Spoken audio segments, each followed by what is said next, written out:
Bonjour mes amis, alors chose première chose due, je vais vous parler de Bob Kennedy Jr.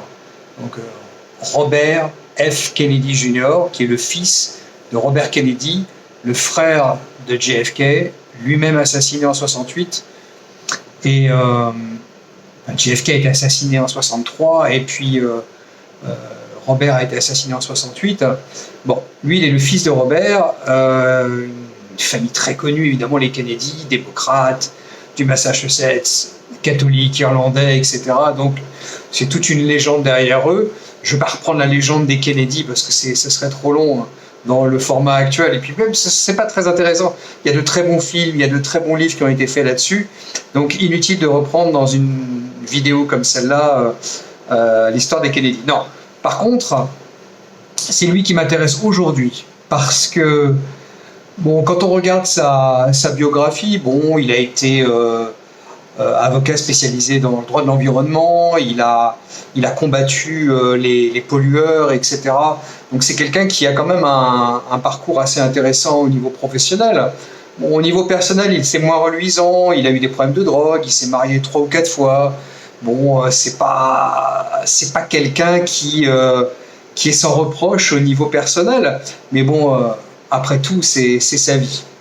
Non, ce qui m'intéresse, c'est que il a posé sa candidature aux primaires démocrates il n'y a pas très longtemps, donc en face de notre ami Joe Biden. Alors, le problème qui se pose, c'est que Kennedy, c'est un nom qui résonne énormément aux États-Unis. C'est un nom extraordinaire, c'est une marque extraordinaire, j'oserais dire, et c'est quelqu'un qui a un potentiel, rien que par le nom, qui est extraordinaire.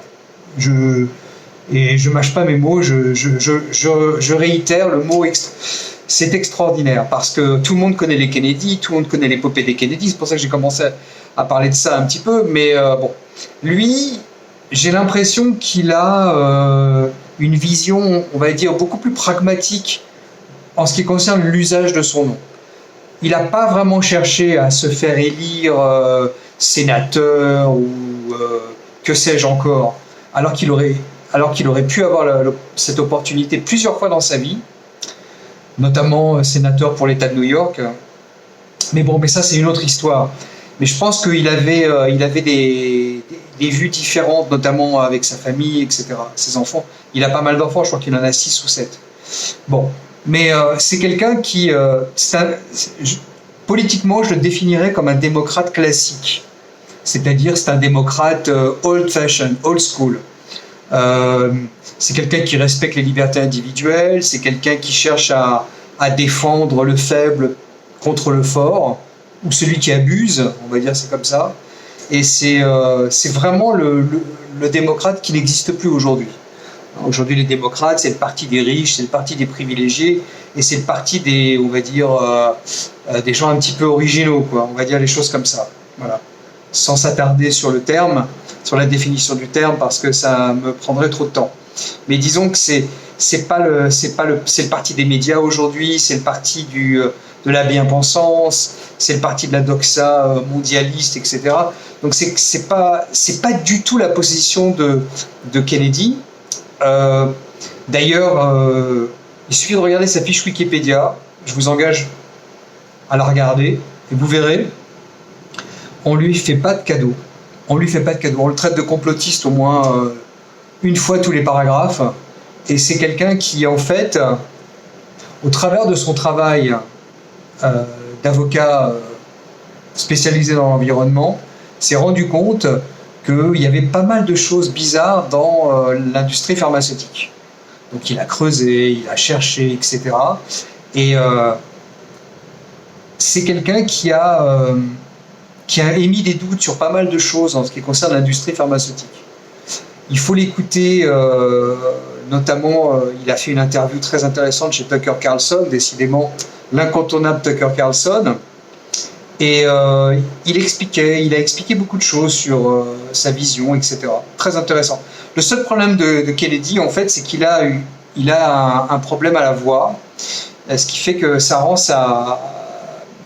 le débit de sa voix très désagréable à écouter et très difficile à comprendre. Donc si vous devez regarder une vidéo, soit c'est un sous-titrage en français ou en anglais pour les plus pour les plus courageux, mais c'est nécessaire pour comprendre ce qu'il veut dire, parce que sinon c'est très difficile. Je ne dis pas que c'est impossible, il ne faut pas exagérer non plus, mais c'est compliqué. Alors, quelles sont ses chances pour les primaires démocrates? Alors, je vais être très clair, elles sont quasiment nulles. Il a une très très bonne réputation parmi les démocrates modérés. Si ma mémoire est bonne, au dernier sondage, il était crédité de 24 ou de 25% des voix démocrates. Donc c'est quand même pas mal. Hein. C'est même assez impressionnant contre un président qui est en fait sortant. En général, à moins d'être une catastrophe, les candidats qui s'opposent au président sortant ne font pas des très très gros scores. Mais lui, il en fait parce qu'il s'est positionné contre le vaccin. Il s'est positionné contre les politiques Covid. Il se positionne contre la vaccination obligatoire quand c'est pas nécessaire. Bon, on peut discuter sur tout ce qu'il dit, mais au moins il a le courage de dire les choses. Et ça, c'est pas mal. Et c'est rare en politique. C'est pour ça que, en fait, ce qui est très étrange aussi, et c'est ce qui m'a intéressé chez ce personnage, c'est qu'il devient populaire aussi chez les républicains. Ce qui est très très étrange, parce qu'il est quand même assez démocrate, suffisamment pour demander une réglementation plus stricte sur les armes, une régulation de l'économie, etc. Mais sans excès. Alors c'est lui qui, par exemple, a dénoncé la CIA en étant le commanditaire du meurtre de son oncle. Bon, il faut savoir qu'il y a toute une histoire de déclassification des documents liés à l'assassinat de son oncle JFK, et ça n'a toujours pas été déclassifié. Trump avait promis de le faire, il ne l'a jamais fait. Il aurait pu, mais il ne l'a pas fait. Bon, ça c'est encore les défauts de Trump. Il a promis qu'il allait le faire s'il est réélu. Je parle de Trump. Bon, mais je pense que si c'est Kennedy qui est élu, ce qui est très peu probable encore, mais si c'est le cas, il pourrait le faire. Lui, au moins, il le fera. Mais en tout cas, il a accusé énormément la CIA d'avoir été le commanditaire de la mort, de l'assassinat, de son oncle. Et bon, pour parler très très cru, il en a dans le pantalon. Il est courageux. Et je me suis même posé la question, c'est très cruel, mais ça m'a fait penser à ça. Est-ce qu'on ne va pas essayer de l'assassiner? Parce que jamais deux sans trois. 2 Kennedy ont été assassinés, pourquoi pas un 3e? Bon, maintenant, je n'espère rien. Hein, au contraire, je ne veux pas qu'il se passe quelque chose comme ça. Mais ce qui est intéressant, c'est de voir... on l'a assassiné, en tout cas, comme on dit, character assassination.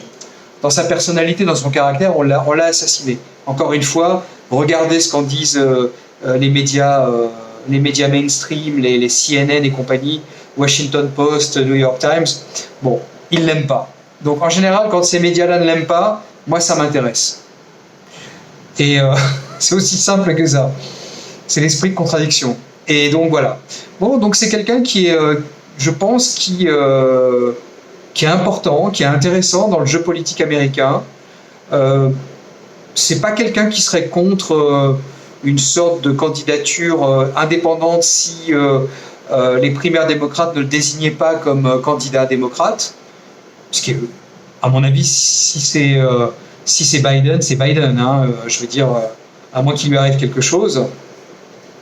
Bon, ce qui n'est pas exclu. Donc, peut-être. Mais je ne pense pas qu'il soit dans la ligne des démocrates actuels, washingtoniens, État profond, etc. Et je pense qu'il est en fait dans une perspective d'indépendance. Alors, il y a toujours eu cette histoire de troisième parti politique aux États-Unis qui n'a jamais existé vraiment.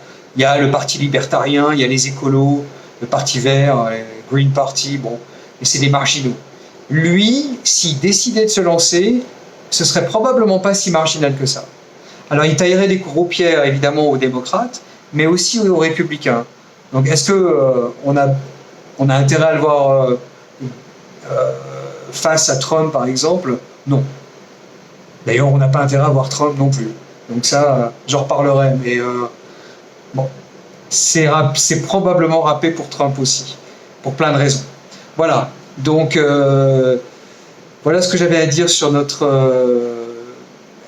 Robert Kennedy Jr. N'hésitez pas à consulter sa fiche Wikipédia, je pense que c'est assez intéressant. À bientôt.